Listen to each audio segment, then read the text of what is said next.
Welcome to the 5th season of Inter-Spanish Podcast. I am your hostess, Ana Perales. In this podcast, you will listen only to interesting short stories in a variety of topics, spoken slowly and clearly in Latin American Spanish to help you understand spoken language. Here, you won't find grammar lessons, verbs, or vocabulary drills. Nah, just interesting stories to enjoy. You will find a free transcript to this episode in the website link in the tab directly behind the show notes. Y ahora en español. Gracias por acompañarme una vez más. Espero que disfrutes de este episodio. Comencemos.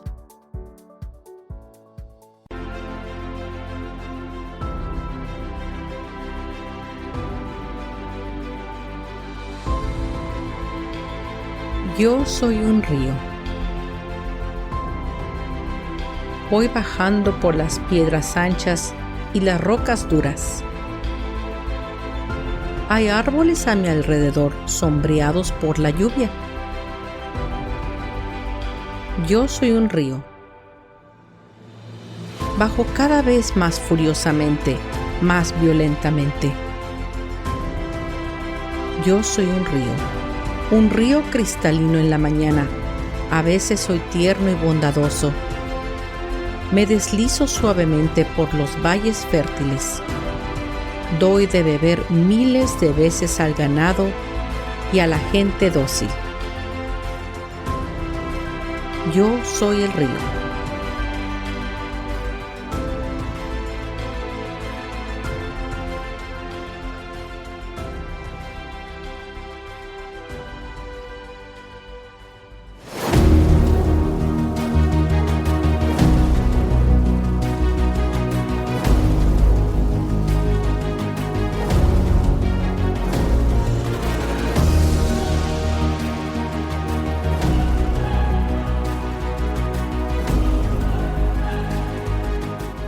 El desastre de la presa San Francis es uno de los acontecimientos más importantes, trágicos y uno de los peores fracasos de la ingeniería civil en la historia de los Estados Unidos.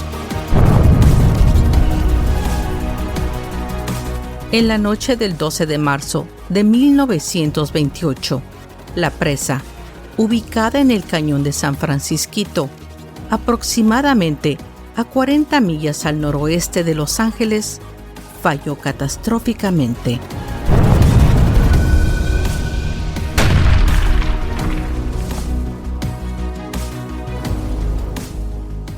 Liberando una enorme pared de agua que atravesó el cañón de San Francisquito y entró en el valle del río Santa Clara.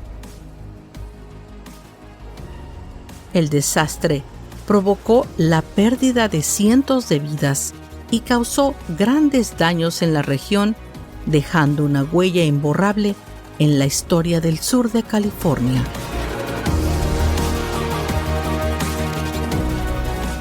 Hace 97 años, los residentes de Santa Clarita aún recuerdan el colapso y lamentan las más de 400 personas que perdieron la vida, sus hogares, sus granjas y lo mucho que quedó destruido como consecuencia de este desastre. Esta es la historia del colapso del San Francis Dam.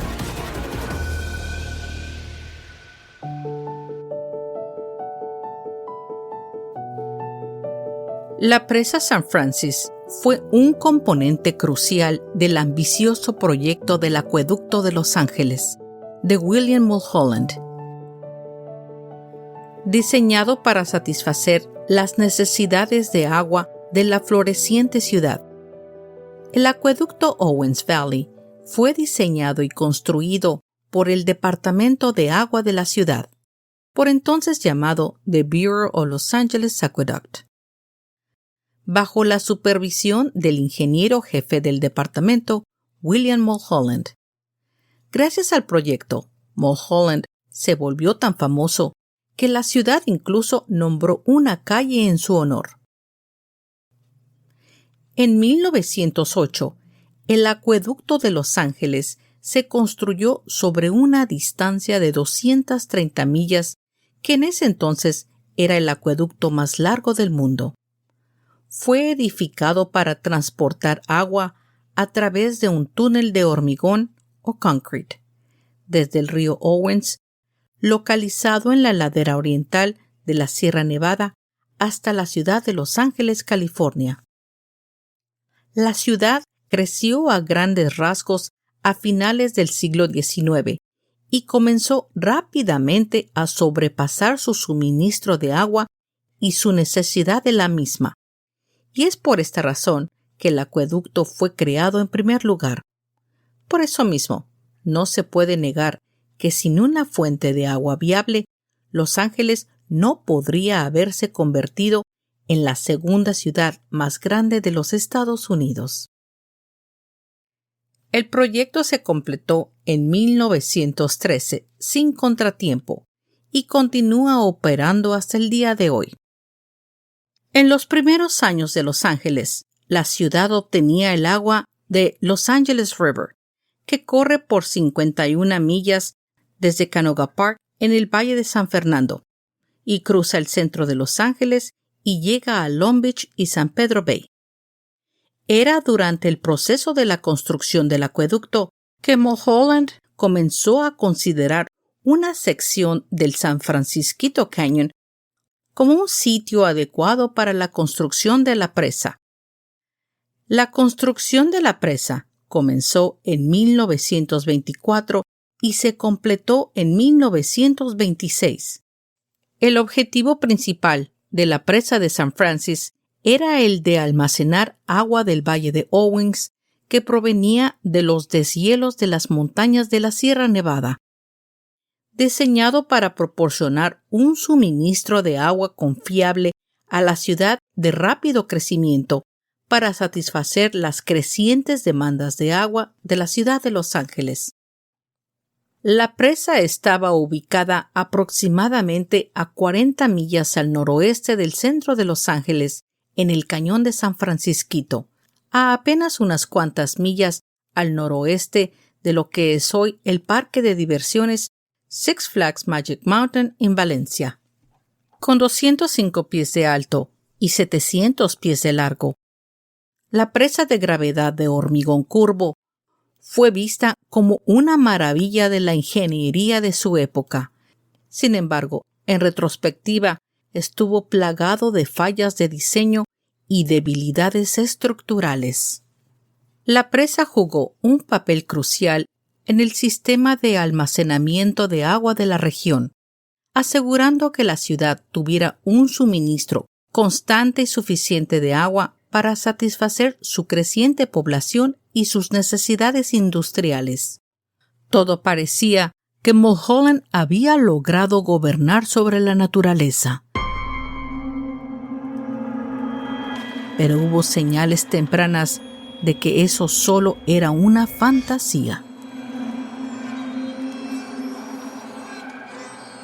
En los días previos al desastre, hubo señales sutiles, or subtle signs, de lo que algo andaba mal con la presa. Se observaron pequeñas fugas y filtraciones de agua por las paredes. Es decir, que se empezó a notar que el agua chorreaba o started to leak. Estas filtraciones no se consideraron inusuales para una estructura de esta naturaleza. Sin embargo, la noche del 12 de marzo de 1928, la situación dio un giro catastrófico. En la tarde de la noche fatídica, cuando el embalse o reservoir estaba casi a su máxima capacidad, la presa cedía poco a poco a su gran peso y no podía soportarlo más.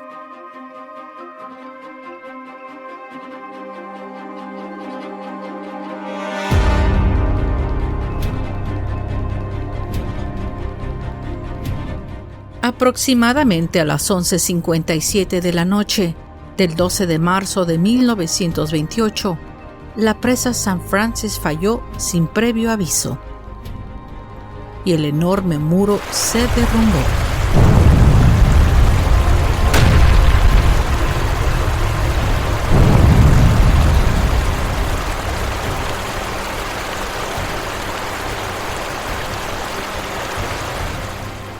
El colapso fue repentino y devastador, liberando 12,000 millones de galones de agua que descendieron por el cañón de San Francisquito a una velocidad alarmante. Las inundaciones de agua, escombros y barro que se movían a una velocidad asombrosa arrasaron todo a su paso: casas, granjas, carreteras, puentes e infraestructura, dejando un rastro de destrucción inimaginable. A medida que el torrente de agua avanzaba hacia el Océano Pacífico, se abrió un camino mortal y usó el Santa Clara River Valley como la cuenca natural, proporcionando el camino perfecto para este deslizamiento. El gran río fluía río abajo atravesando comunidades como Castaic, Fillmore y Santa Paula y llevándose consigo todo a su paso: lodo, vegetación, edificios, ganado e incluso personas, hasta desembocar en el Océano Pacífico entre Ventura y Oxnard.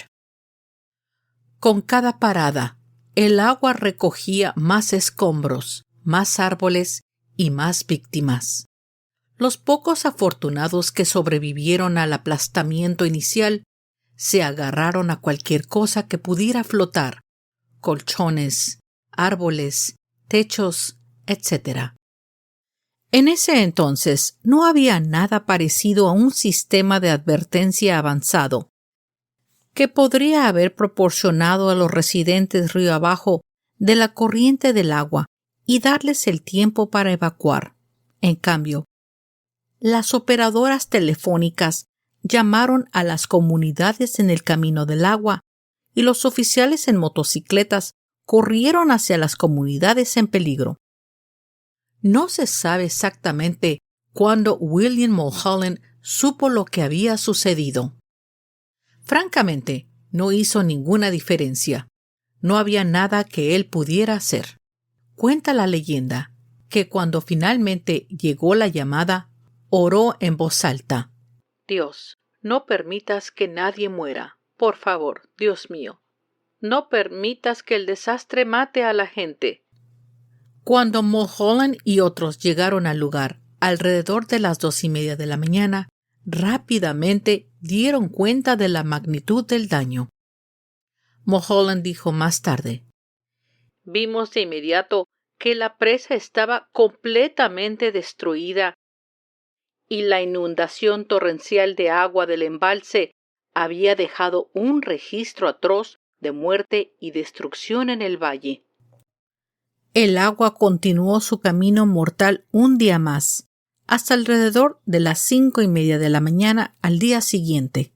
Al amanecer, la mayor parte del agua había terminado su viaje hasta el Océano Pacífico. Lo único que quedó de la presa fue un poco de escombros de hormigón y una parte media del muro que había aguantado. Pero el estudio de los daños apenas había comenzado. Las aguas de la inundación viajaron casi 54 millas desde el sitio de la presa hasta el Océano Pacífico, dejando un rastro de destrucción a su paso. La inundación causó daños estimados en $7 millones, equivalentes a más de $100,000 millones en la actualidad.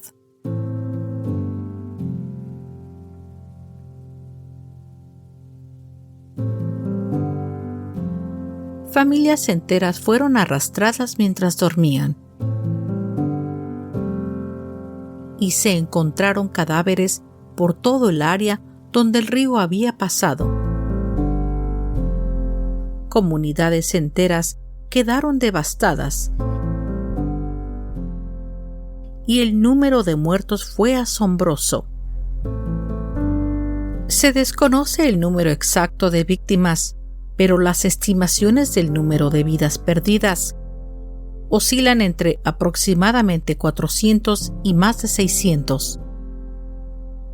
Los expertos dicen que esa cifra podría ser mucho mayor. Algunos cuerpos de las víctimas continuaron descubriéndose cada pocos años hasta mediados de la década de 1950. Muchas víctimas fueron arrastradas al mar cuando la inundación llegó al Océano Pacífico y nunca fueron recuperadas, mientras que otras fueron arrastradas a la costa, algunas tan al sur como la frontera con México. Los restos de una víctima se encontraron a gran profundidad cerca de Newhall en 1992, y otros cuerpos que se cree que eran víctimas del desastre se encontraron a finales de la década de 1970 y en 1994. Actualmente se estima que el número de muertos es de al menos 431. Este evento fue la segunda mayor pérdida de vidas en un solo desastre en California, seguido por el terremoto de San Francisco en 1906, que mató a más de 3,000 personas. Las operaciones de rescate comenzaron casi de inmediato. La Guardia Nacional, la Cruz Roja y las autoridades locales se apresuraron a ayudar a las zonas afectadas. Los sobrevivientes fueron encontrados aferrados a los escombros o varados en los tejados. Esto es, que se quedaron inmovilizados en esos lugares por las circunstancias imprevistas del desastre. Se establecieron refugios improvisados y los equipos médicos trabajaron incansablemente para tratar a los heridos. El proceso de la recuperación fue arduo y desgarrador. Identificar a los fallecidos fue una tarea desalentadora y la búsqueda de personas desaparecidas continuó durante semanas. El desastre dejó una huella imborrable en los sobrevivientes y las comunidades afectadas.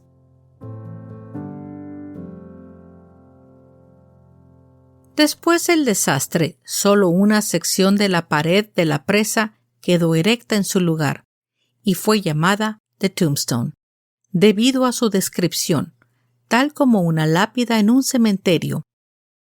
En los años siguientes, se convirtió en una atracción para turistas y buscadores de recuerdos. Esta lápida fue derribada con dinamita en mayo de 1929. Tras la muerte de un turista que se cayó del bloque, y los bloques restantes fueron demolidos para disuadir al público de explorar las ruinas. La presa no se reconstruyó, aunque el Buckhead Reservoir se construyó en 1934 como un reemplazo inicial de menor capacidad, y se finalizó con la presa Castaic décadas después, en 1973, que contiene 9 veces la capacidad contenida por la presa de San Francis Dam. A raíz del desastre, se llevaron a cabo múltiples investigaciones para determinar la causa de la falla de la presa. El informe oficial concluyó que el colapso se debió a una combinación de factores, entre ellos cimientos deficientes. La presa se construyó en una zona geológicamente inestable con antiguos deslizamientos de tierra y formaciones rocosas porosas. Materiales de construcción inadecuados. El hormigón, o concrete, utilizado no era de la mejor calidad y contenía excesiva cantidad de arena. Errores de diseño. Los defectos en el diseño de la presa, incluida la falta de sistemas de drenaje adecuados, contribuyeron a su inestabilidad. Exceso de confianza. La confianza inquebrantable de William Mulholland en su diseño llevó a descartar las señales de alerta temprana y las preocupaciones de seguridad. El costo humano del desastre fue inmenso. Las familias quedaron destrozadas y muchos sobrevivientes quedaron sin hogar y en la indigencia. El impacto económico también fue significativo. Los daños a la propiedad, la infraestructura y la agricultura se estimaron en millones de dólares. El desastre provocó una reevaluación en las prácticas de ingeniería y seguridad de las represas en los Estados Unidos. William Mulholland, el ingeniero responsable del diseño y construcción de la presa, quedó profundamente afectado por el desastre. Antes del 12 de marzo, William Mulholland era considerado el salvador de Los Ángeles, el hombre que saciaba la sed de un imperio en crecimiento. Ahora, él era el único asesino responsable de la rotura de la presa de San Francisco. Los residentes de toda la región colocaron carteles frente a su casa que decía simplemente «Maten a Mulholland». La investigación forense comenzó en serio a petición del público el 21 de marzo de 1928. Los testigos dijeron haber visto fugas, goteos y grietas en la presa en los días anteriores. Se hicieron declaraciones sobre la inseguridad de la presa. Cuando llegó el momento de William Mulholland en el estrado, on the stand, su expresión era de dolor, y sus palabras aún más.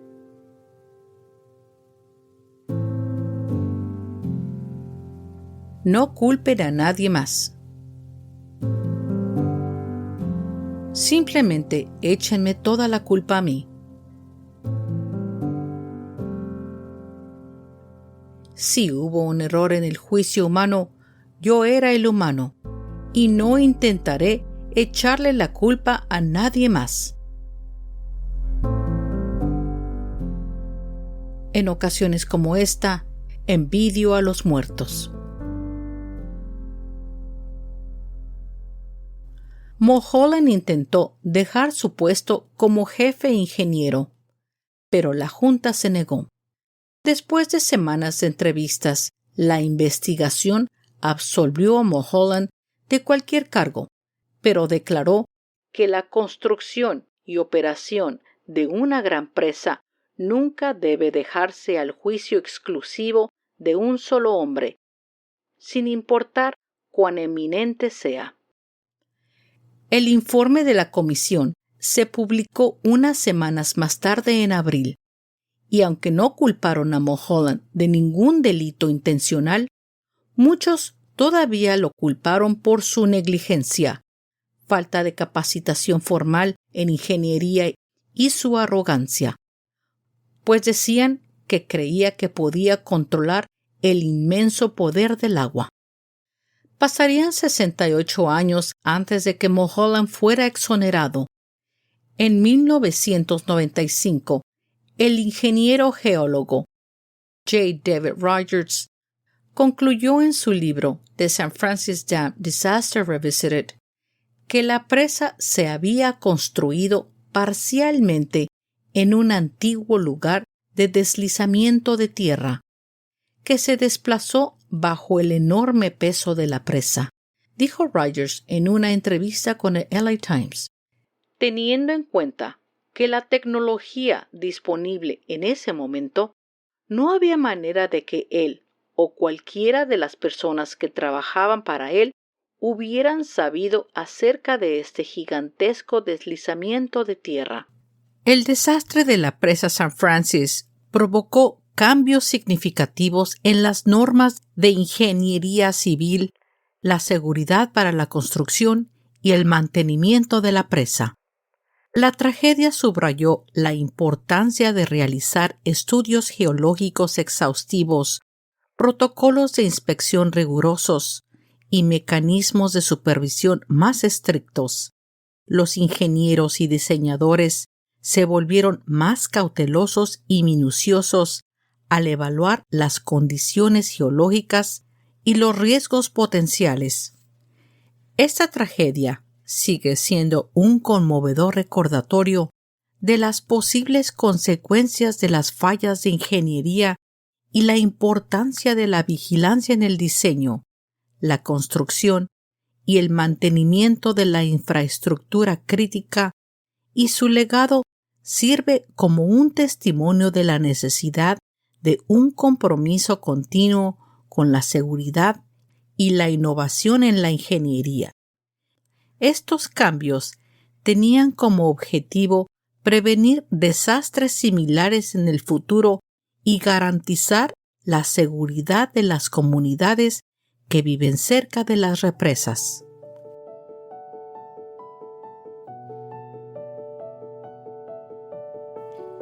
En los últimos años, se han realizado esfuerzos para preservar la historia del desastre a través de documentales, libros y programas educativos. El desastre de la presa San Francis del 12 de marzo de 1928 se recuerda como un capítulo trágico en la historia de Los Ángeles.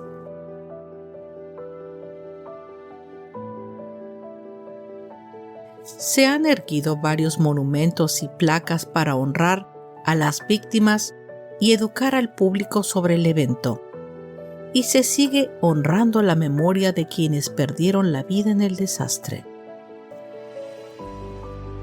Al reflexionar sobre las lecciones aprendidas de esta tragedia, recordamos la responsabilidad constante de garantizar que un desastre como este nunca se repita.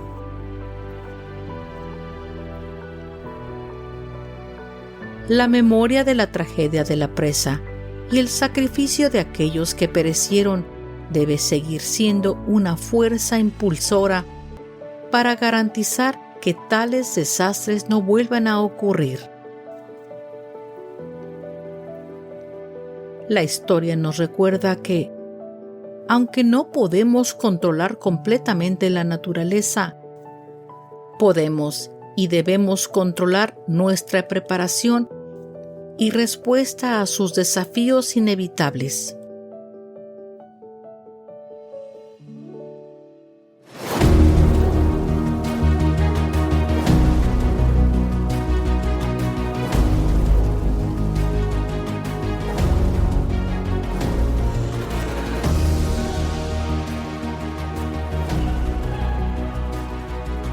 Yo soy el río, pero a veces soy bravo y fuerte. A veces no respeto ni la vida ni la muerte. Bajo por las atropelladas cascadas. Bajo con furia y con rencor. Golpeo contra las piedras más y más, y las hago una a una pedazos interminables. Los animales huyen cuando me desbordo por los campos. Yo soy el río.